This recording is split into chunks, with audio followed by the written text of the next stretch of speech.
Assalamualaikum warahmatullahi wabarakatuh. Alhamdulillahirrahmanirrahim. Assalatu wassalamu ala asrafil anbiya wal mursalin wa ala alihi wa sahbihi ajma'in, amma ba'du. Apa kabar anak-anakku yang soleh dan solehah? Semoga tetap sehat, tetap semangat, tetap dalam lindungan Allah Subhanahu wa ta'ala. Amin ya rabbal alamin. Anak-anakku yang soleh dan solehah, sebelum kita memulai belajar Quran Hadis pada pertemuan yang kedua kali ini,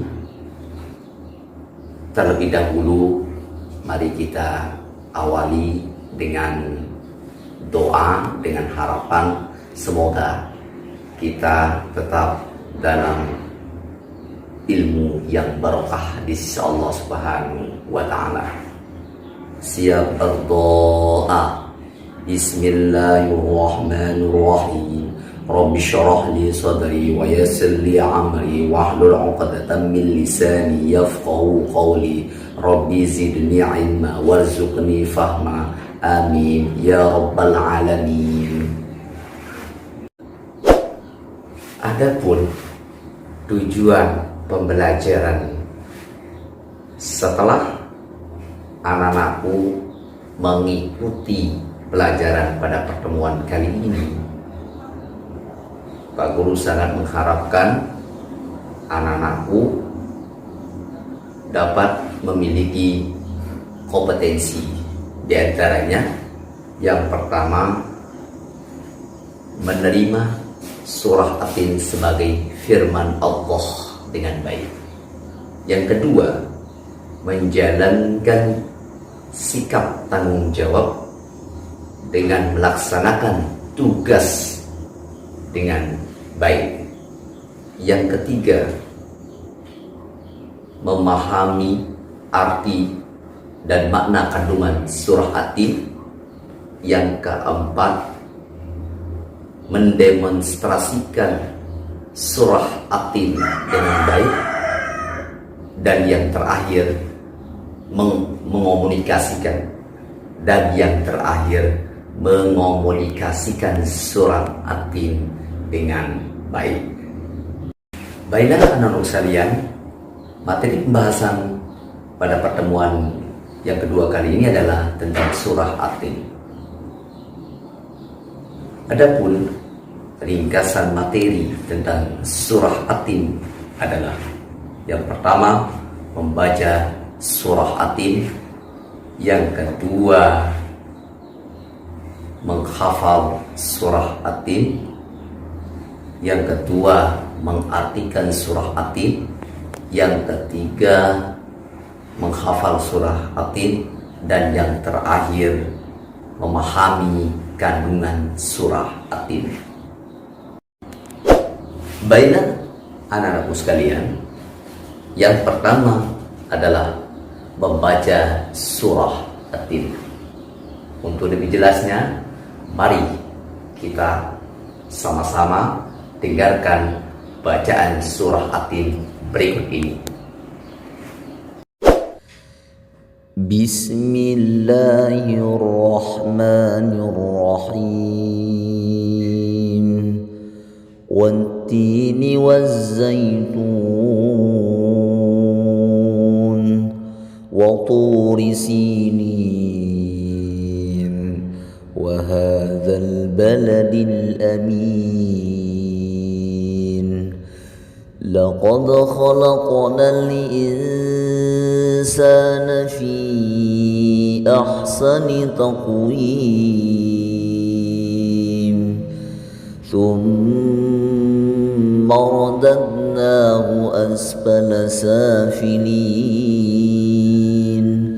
إلا الذين آمنوا وعملوا الصالحات فلهم أجر غير ممنون فما يكذبك بعد بالدين أليس الله بأحكم الحاكمين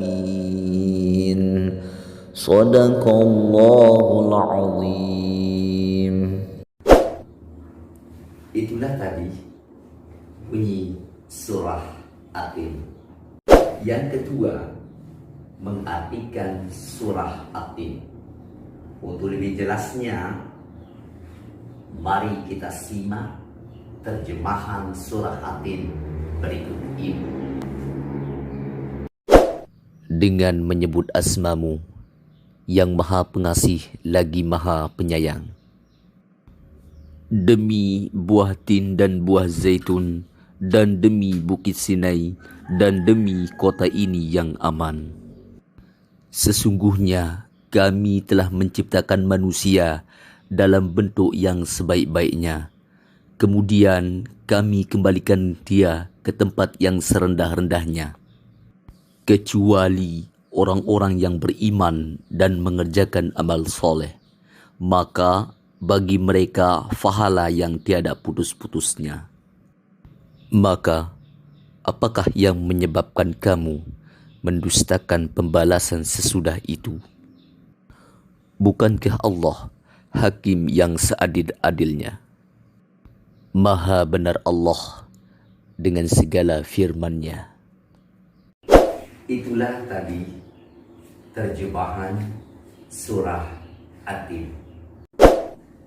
Yang ketiga, memahami kandungan surah At-Tin. Untuk lebih jelasnya, mari kita simak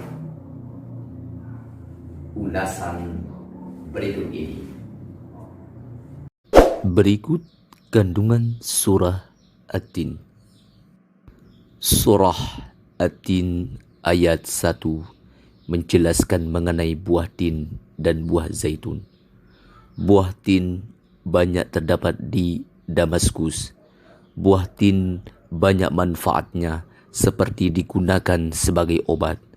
Damaskus adalah kota kelahiran Nabi Nuh alaihi salam. Buah zaitun adalah buah yang memiliki keistimewaan. Buah ini memiliki kandungan minyak sehingga dapat digunakan di daerah yang kurang memiliki minyak. Buah zaitun banyak terdapat di Baitul Maqdis, tempat kelahiran Nabi Isa alaihi salam. Surah At-Tin ayat 2 menerangkan mengenai Gunung Sinai. Gunung Sinai adalah tempat suci ketika Nabi Musa alaihi salam mendapat wahyu dari Allah Subhanahu wa taala pertama kali dan diangkat menjadi rasul. Surah At-Tin ayat 3 menyebutkan tentang kota yang aman. Maksud dari kota yang aman adalah Makkah. Siapapun yang masuk Makkah akan terjaga keamanan dan keselamatannya. Makkah banyak menyimpan sejarah sejak masa Nabi Ibrahim alaihi wasallam. Makkah juga merupakan tempat Nabi Muhammad sallallahu alaihi wasallam dilahirkan. Dalam surat At-Tin ayat 4 dijelaskan bahwa manusia adalah makhluk yang sempurna. Manusia diciptakan Allah Subhanahu wa taala dengan disertai akal, jasmani, rohani, dan nafsu. Hal itu pembeda dengan makhluk lainnya. Anggota tubuh manusia seimbang sehingga mudah melakukan kegiatan. Hewan memiliki jasmani dan nafsu saja. Jika manusia mengutamakan nafsunya, derajatnya akan turun seperti hewan. Manusia juga disertai akal agar dapat membedakan antara perkara yang hak dan yang batil.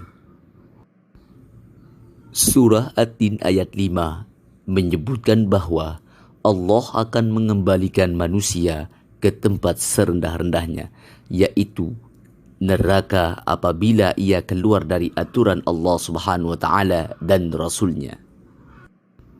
Surah At-Tin ayat 6 menerangkan bahwa orang-orang yang beriman dan beramal saleh akan mendapatkan pahala yang tidak ada putusnya, meski mereka telah meninggal dunia.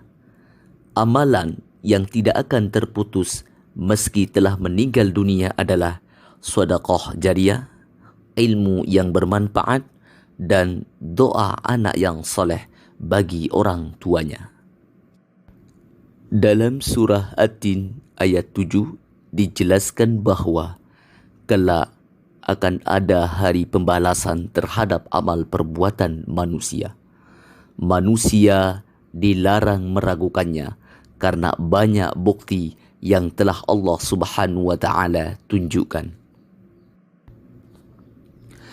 Dalam surah At-Tin ayat 8 disebutkan bahawa Allah Subhanahu wa taala adalah hakim yang sangat adil. Semua perbuatan manusia akan diadili kelak di akhirat. Perbuatan sekecil apapun tetap akan diadili oleh Allah Subhanahu wa taala. Maha benar Allah dengan segala firman-Nya. Itulah tadi uraian kandungan surah At-Tin dari ayat pertama sampai dengan terakhir.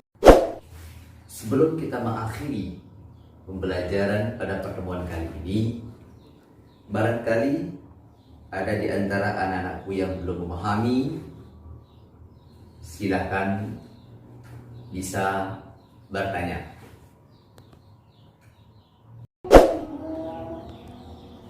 Jika tidak ada yang mau bertanya, Pak Guru akan bertanya kepada kalian. Sudah siap? Baik. Soal pertama, apa yang kalian ketahui tentang surah At-Tin? Bagus. Soal kedua, berapakah banyak ayat yang terdapat pada surah At-Tin? Bagus. Mari kita akhiri pertemuan kali ini dengan bersama-sama melafazkan Alhamdulillahirabbil alamin. Kurang lebihnya mohon maaf. Sekian dan terima kasih. Wassalamualaikum warahmatullahi wabarakatuh.